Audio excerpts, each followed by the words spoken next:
ध्रुव सहगल? मेरे पिता। दिशा, मैं हमेशा से ऐसा नहीं था। मैं भी औरों की तरह मासूम और सीधा था। दिशा, हमारा फ्यूचर हमारे अतीत की बुनियाद पे खड़ा होता है। हर इंसान बचपन से अच्छा या बुरा नहीं होता। मैं उस अतीत को जानना चाहती हूँ डीके। जरूर जानो दिशा, तुम्हारे मन में जो मेरे लिए नफरत है वो शायद थोड़ी कम हो जाए। बचपन में जब मैं दूसरे परिवारों को देखता तो मुझे लगता कि मेरा परिवार कुछ अलग है। हर बच्चा अपने माता पिता के साथ रहता था और मैं अपनी मां के साथ अकेला। मेरी मां सुमित्रा देवी, जिसके गले में मैंने कभी मंगलसूत्र नहीं देखा, ना कभी मांग में सिंदूर। जब स्कूल के फंक्शंस पर जब सब बच्चों के माँ बाप आते, मैं अपनी माँ से पूछता कि डैडी क्यों नहीं आते। इस बात का वो कभी जवाब नहीं दे पाती। फिर धीरे धीरे मैंने वो सवाल करना बंद कर दिया। और तुम्हारे डैडी? हफ्ते में 2 दिन, और वो 2 दिन मेरी जिंदगी के सबसे खुशी वाले दिन होते थे। सैटरडेज और संडेज को वो आते थे। मैं सुबह से उनका इंतजार करने बैठ जाता था। अरे बेटा, माँ डैडी जी नहीं आए। अभी आएंगे बेटा। अरे बेटा, संभाल के बेटा। अगर वो आएंगे तो मैं उन्हें जाने नहीं दूंगा। अगर वो चले गए तो मैं समझूंगा वो मुझसे प्यार नहीं करते। ऐसा नहीं कहते बेटा, तुम्हारे डैडी का काम ही ऐसा है। उन्हें हमेशा टूर पे जाना पड़ता है। और देखा नहीं तुमने, वो हर सैटरडे संडे तुमसे मिलने आते हैं। ये प्यार नहीं तो और क्या है? पर मुझे ऐसा अच्छा नहीं लगता। देखो बेटा, डैडी आएंगे तो उनके सामने ऐसी बातें मत करना, उन्हें बुरा लगेगा। ए, डैडी आ गए, डैडी आ गए, डैडी आ गए, डैडी।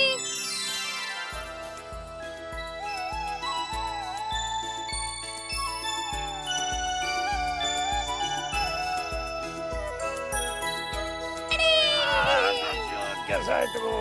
मेरा बेटा। डैडी जी के घर आने के बाद हमारे गम, हमारे दुख पता नहीं कहां चले जाते। हर तरफ खुशी खुशी नजर आती थी। लोगों के घरों में तो त्योहारों पर खुशियां मनाई जाती, पर हमारे घर में शनिवार एतवार एक बड़ा त्योहार होता था। सर, हमें इमीडिएटली बोर्ड ऑफ डायरेक्टर्स की मीटिंग बुलानी चाहिए। Emergency meeting? पर दिशा तो... डायरेक्टर्स में से अगर हमें 3 भी मिल जाए तो सिग्नेचर के लिए काफी। ठीक है, मैं दिशा और अनिल का को फोन कर लेता हूँ। जी सर। शेयर खरीदने के लिए हमें 10 लाख रुपयों की जरूरत पड़ेगी। 10 लाख? या sir, and hence the 3 signatories. ठीक है, जो कुछ करना जल्दी कीजिए। Okay sir.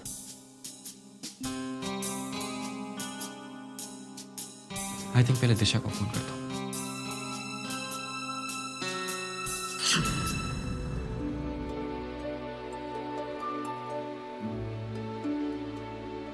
दिशा, मैंने अपना बचपन कभी देखा ही नहीं, क्योंकि खेलने कूदने की उम्र में मैं अपने मां की आंसुओं में खोया रहा और सैटरडे संडे का इंतजार करता था।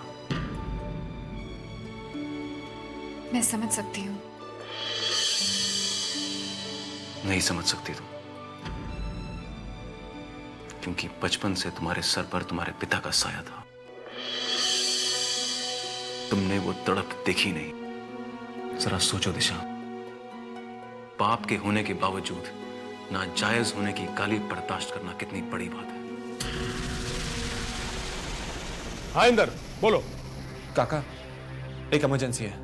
क्या? हमारे शेयर्स के भाव लगातार गिर रहे हैं। काका, इससे पहले कि हमारे शेयर्स कोई और खरीद ले, हमें खुद खरीद लेना चाहिए और हमें सेफ हो जाना चाहिए। तो फिर सोच क्या रहे हो? सारे शेयर्स खरीद लो। काका, लेकिन उसके लिए कम से कम हमें 10 लाख रुपए चाहिए। अरे तो फिर सोच क्या रहे हो? वेदांत से बात कर लो, वो रुपयों का बंदोबस्त कर सकता है। काका, इस मामले में सिर्फ रुपयों से कुछ नहीं होगा। हमें बोर्ड ऑफ डायरेक्टर्स की एक मीटिंग रखनी पड़ेगी और जिसमें हमें कम से कम 3 डायरेक्टर्स की जरूरत पड़ेगी। सिर्फ आप और मैं कुछ नहीं कर सकते हैं। हाँ ठीक है, मैं आ रहा हूँ। और हाँ, इस मीटिंग में दिशा का होना भी बहुत जरूरी है। क्यों? काका, क्योंकि वो भी एक डायरेक्टर है और उसके बिना इतना बड़ा ट्रांजैक्शन मुमकिन नहीं है। अरे भाई, वहां वेदांत तो है, वो दिशा को रिप्रेजेंट कर लेगा।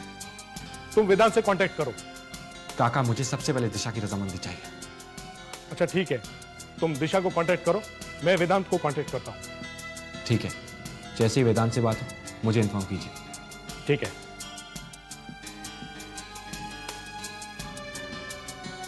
कम on Disha, pick up. Disha, तुम कहाँ हो? क्या कर रही हो इस वक्त? बच्चा था, मासूम उम्र थी मेरी, पति और पत्नी के रिश्ते को नहीं जानता था, लेकिन अपनी मम्मी और डैडी के बीच में प्यार देखकर ऐसा लगता ही नहीं था कि वो शादीशुदा नहीं है। डैडी, आप हमारे साथ ही रहा करो ना। आपका काम कब खत्म होगा? जल्द बेटा, बहुत जल्द। फिर हम तुम्हारे साथ ही रहेंगे, उसके साथ खेलेंगे, रोज क्रिकेट खेलेंगे, है ना? सच?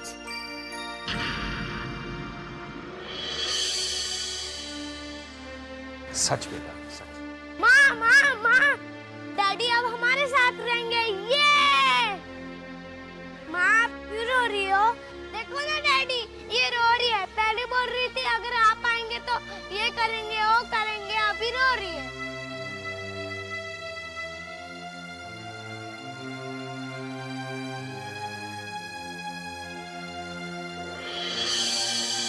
नाराज हो मुझसे? नहीं। सॉरी, थोड़ा लेट आया। बहुत कोशिश की जल्दी आ जाऊं, लेकिन नहीं आ पाया। दुष्यंत के मासूम सवाल तुम्हें बहुत परेशान करते होंगे ना?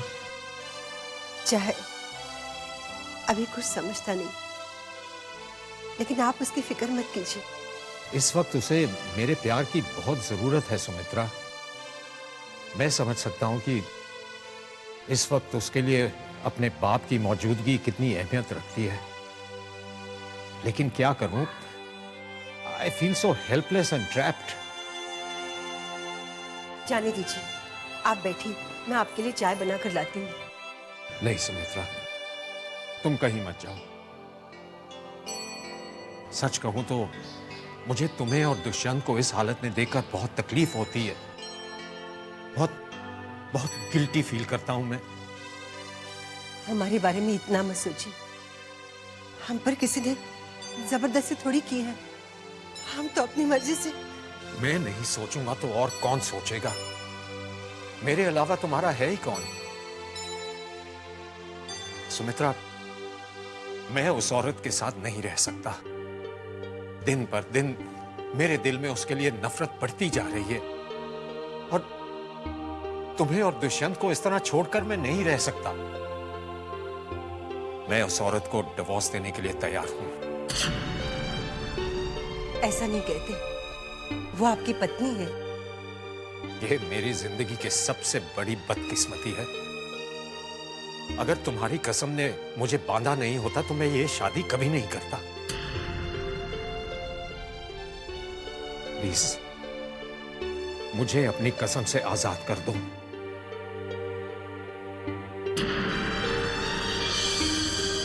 आपको क्या लगता है, क्या मैं आपसे दूर रहकर खुश हूं? क्या मैं नहीं चाहती आपके साथ रहूं? तो फिर हाँ कर दो सुमित्रा। वैसे भी गार्गी को जानने से पहले मैं तुम्हें जानता था। हमारी शादी भी तय थी, पर मां की बीमारी। छोड़िए अतीत की बातों को। इस वक्त आप मेरे साथ हैं और मैं आपके साथ, और मुझे क्या चाहिए?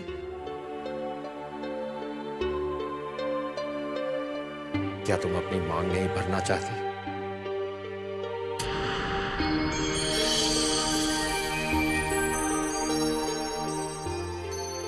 आपकी मरती हुई मां की आखिरी इच्छा थी कि आपकी शादी गार्गी के साथ हो।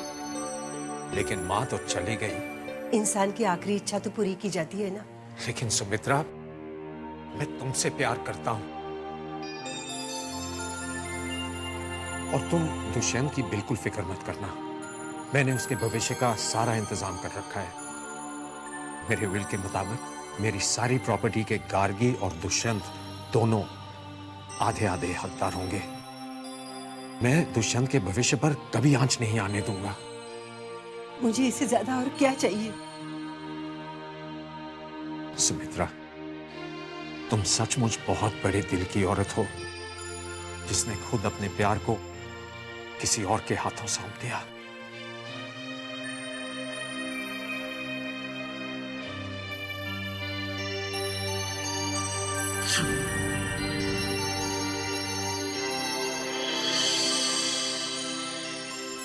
उन्हें देखकर मैंने शादी की रस्म पे कभी विश्वास किया ही नहीं।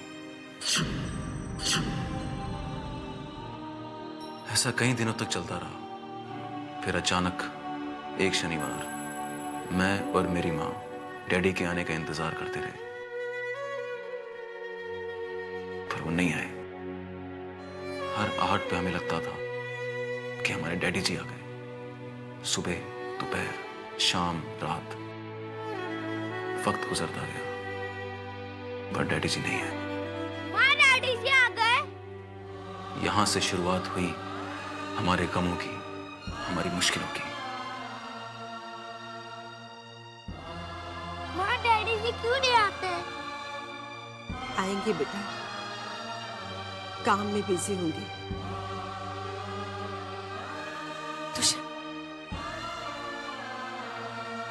पर हमारा इंतजार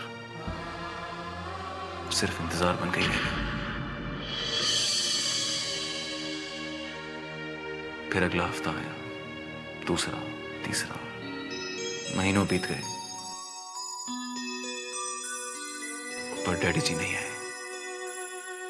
और उसके बाद मां के चेहरे की उदासी बढ़ती गई, उसकी सिसकियां बढ़ती गईं, और मैं बेबस, असहाय, कुछ नहीं कर पाया। जितनी बार मैं उनके आंसू पोंछने जाता था, वो उतना और रोने लगती थी। और तुम्हारे आंसू? इंदर, मेरी समझ में ये नहीं आ रहा है कि तुम इस मामले में दिशा को क्यों घसीट रहे हो। क्योंकि ये एक बहुत बड़ी बात है और दिशा इस कंपनी की डायरेक्टर है और मैं चाहता हूं कि दिशा को इस ऑफिस में होने वाली हर बात का पता हो। इंदर, मैं, तुम और वेदांत है ना, हम तीनों मिलकर इस समस्या को सुलझा लेते हैं। ठीक है, लेकिन आपका ये वेदांत है कहां? पता नहीं, फोन कर रहा हूं पर लग नहीं रहा है।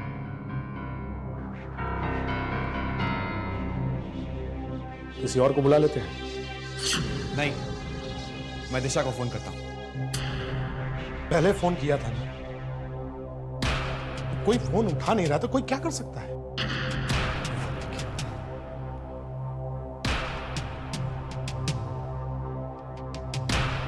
ये वेदांत पता नहीं फोन क्यों बंद कर रखा है। इन लोगों को इस बात का एहसास नहीं कि हम किस मुसीबत में फंसे हुए हैं। दिशा फोन काट रही है, वेदांत का फोन ऑफ आ रहा है। कहीं दोनों साथ साथ तो नहीं?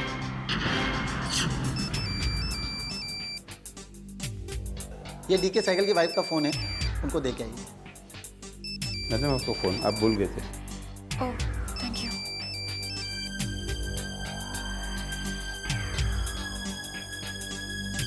ये दिशा बार बार फोन क्यों काट रही है? उसके बाद तुम्हारे पिताजी कब आए? कभी नहीं। करीब 2 महीने गुजर गए। मां दिन भर दरवाजे की तरफ देखती रहती।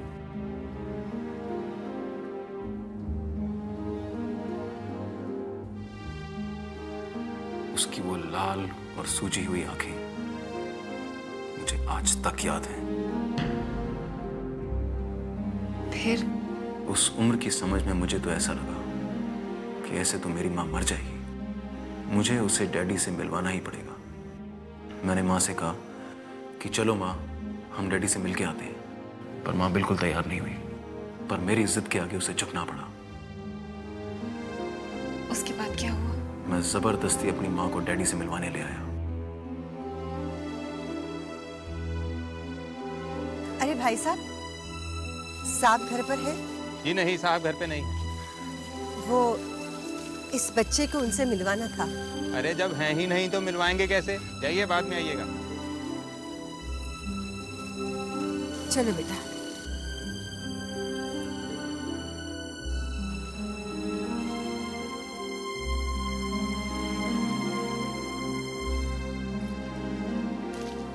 चलो। चलो माँ। कहाँ? अरे अरे बेटा, अरे रुक जाओ, कहाँ जा रहे तुम?